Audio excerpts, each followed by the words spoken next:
Marúchtar na hÉireann, may I send my warmest greetings and good wishes to our Irish family and friends of Ireland across the world on this day of celebration of our national patron, St. Patrick. Whether we are Irish by birth or Irish by choice, we are all part of a rich and vibrant global community that is bound together by a shared love of life, a shared love of our national heritage, language, and culture. Today, as we gather to celebrate that spiritual culture and legacy that speaks so deeply to us of a common but complex past, we can draw a shared strength from recalling the inspirational teachings from the life of St. Patrick, our national patron saint. In these times of multiple interacting crises, human and natural, it is vital that we recognize the need for a solidarity that binds us together as humans and acknowledge the responsibility we share for our vulnerable planet and for all those who dwell on it. For example, the plight of the people in Turkey and Syria will be in our thoughts as they work to rebuild in the wake of last month's devastating earthquakes. Such horrific events remind us all of our utter vulnerability and of the shared humanitarian response required. We live in a time of increasing conflicts and a departure from the principles of international and humanitarian law, so carefully crafted over decades as alternatives to war. Over a year on from the invasion of the people of Ukraine and all those ensnared in the more than 20 armed conflicts around the world must remain foremost in our minds. It is heartening to see the welcome that so many households and schools have extended here in Ireland and elsewhere. Heartening to hear of all those who continue to provide sanctuary to the tens of thousands of displaced Ukrainian citizens who have fled conflict in their homeland. Schools in every part of the country have opened their arms to new pupils and shown a deep commitment of respect and solidarity. Thank you. As we honour our patron saint, Naomh Pádraig, how appropriate it is that we recall the foundational story upon which our National Day is based, that story of the slavery of his time as a young man. St. Patrick emerged from slavery, having been trafficked across the Irish Sea as a young man. After 6 years, he escaped, returning to his family and his studies in Britain. Yet, in a remarkable display of resilience and generosity, he would later return to Ireland as a missionary.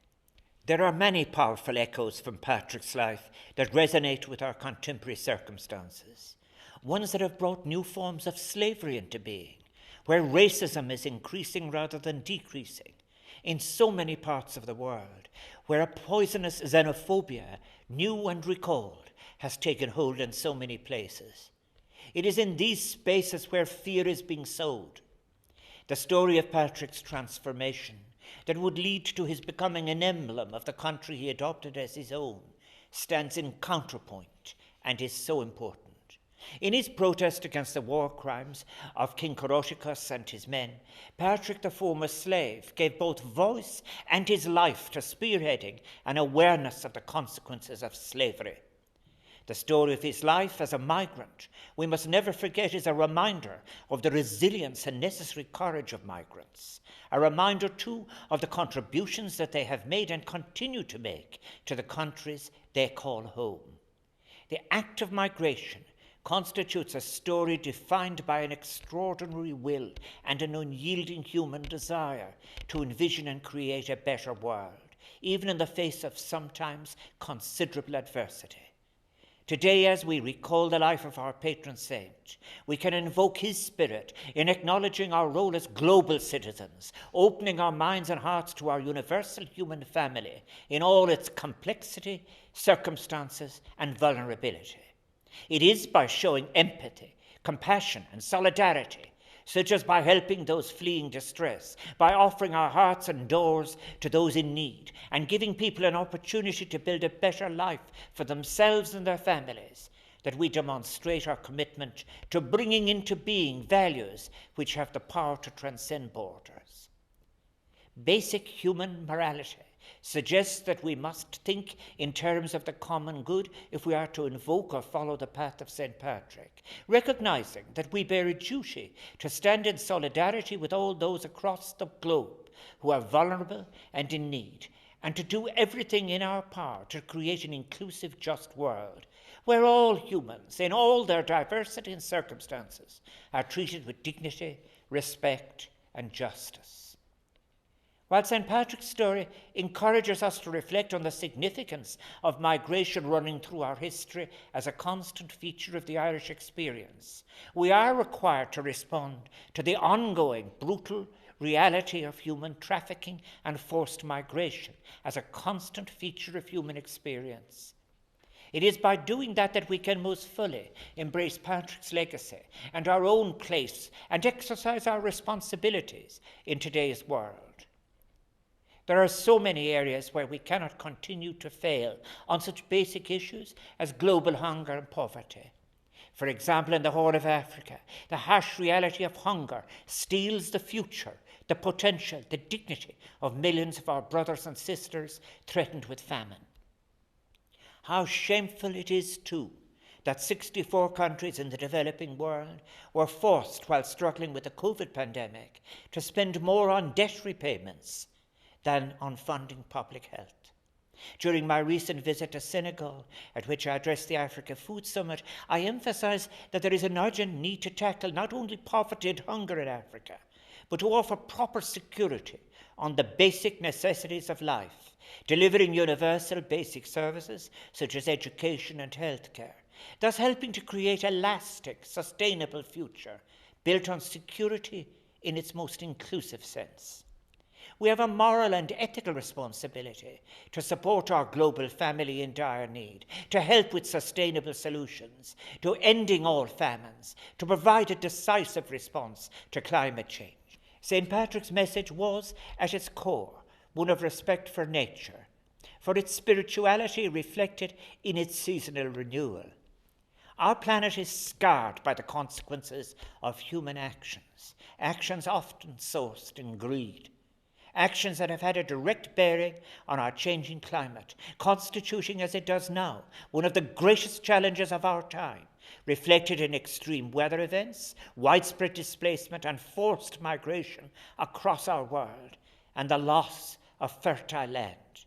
It is such a tragic injustice that those nations suffering the greatest human and economic impact of climate change are those who were least responsible for the emissions that threaten their very existence. The demand for collective action, addressing our shared Earth's climate emergency, has never been greater. We all must now take responsibility for our role in the climate crisis and play our part in decarbonizing our economy and society so that we may inhabit a sustainable world, one that preserves the planet for future generations and all those who inhabit it. On this day, let us pledge to work together, cooperating, so that we may confront the contemporary challenges facing our world, espousing some of the most essential values, such as kindness and compassion, embodied as they are in the story of St. Patrick. Rather than list the points of darkness that challenge us in our contemporary circumstances, let us instead be guided by the points of light. Let us envision how our lives could be without war, famine, hunger, and greed, in a world that eschews the poisonous ideals of imperialism and embraces the decent instincts of humanity that such as St. Patrick embodied. As we commemorate St. Patrick's legacy, guide and patron, whose life embodied the values of a shared, generous sense of humanity, let us do so by mustering the courage to recover the best instincts of our humanity, have the mettle to face those who resist such instincts, reaffirm and strengthen our commitment to advocating the principles that informed Patrick's life, calling us, as they do, to embrace our role as global citizens, extending a hand of support to all those in need with whom we share this planet, respond with hospitality and kindness to those fleeing the ravages of hunger, conflict, and climate change, thus bringing into reality our taking responsibility to work with fellow citizens for a more just and inclusive world. I wish you all a most enjoyable and peaceful St. Patrick's Day. Banach dine felia fodric oriv ilia.